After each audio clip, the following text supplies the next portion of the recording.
அஸ்ஸலாமு அலைக்கும் வரஹ்மத்துல்லாஹி தஆலா வபரகாத்து. கண்ணியத்திற்குரிய ஈமானிய சொந்தங்களே, அல்லாஹ் ரப்புல் ஆலமீன் குர்ஆன் ஷரீஃபிலே பேசுகின்றான், வஅத்திம்முல் ஹஜ்ஜ வல் உம்ரத லில்லாஹ்.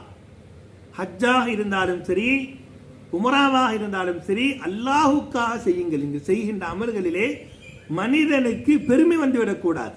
எந்த அமலாக இருந்தாலும் சரி, அல்லாஹ் குர்ஆன் ஷரீஃபிலே தொழுகையை பற்றி பேசுகிறான், ஜகாத்தை பற்றி பேசுகிறான், ஹஜ்ஜை பற்றி பேசுகிறான், நோன்பை பற்றி பேசுகிறான், சதகாக்களை பற்றி எல்லாம் பேசுகின்ற அல்லாஹ் ரப்புல் ஆலமீன் இறுதியாக முடிக்கின்ற பொழுது நம்முடைய தக்குவாவை அல்லாஹ் பரிசோதிக்கிறான். அந்த அமலின் மூலமாக நம்முடைய இறை அச்சத்தை, உள்ளத்துடைய ஓர்மையை, இஹ்லாஸை அல்லாஹ் சோதிப்பதாக குர்ஆன் ஷரீஃப் சொல்கிறது. அந்த அடிப்படையிலே ஹஜ்ஜை பற்றி அல்லாஹ் குர்ஆன் ஷரீஃபிலே பேசுகின்ற பொழுது, அல் ஹஜ்ஜு அஷ்ஹுர் மஅலூமாத், எண்ணப்பட்ட சில மாதங்கள், சில நாட்கள் ஹஜ்ஜுடைய நாட்களாக அல்லாஹ் கொடுத்திருக்கிறார். அந்த நேரத்திலே இறுதியாக அல்லாஹ் அந்த ஆயத்தை முறுக்குகின்ற பொழுது, வதஸவ்வது ஃபஇன்ன கைர ஸாதி தக்வா, வதஸவ்வது ஃபஇன்ன கைர ஸாதி தக்வா.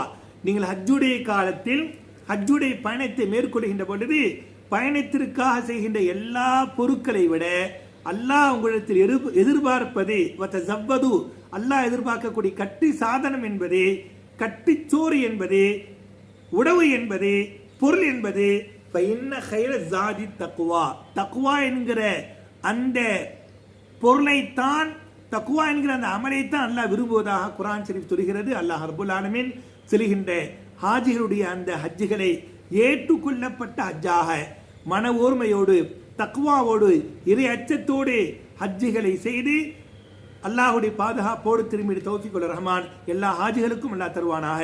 அஸ்ஸலாமு அலைக்கும் வரஹ்மத்துல்லாஹி தஆலா வபரகாத்துஹு.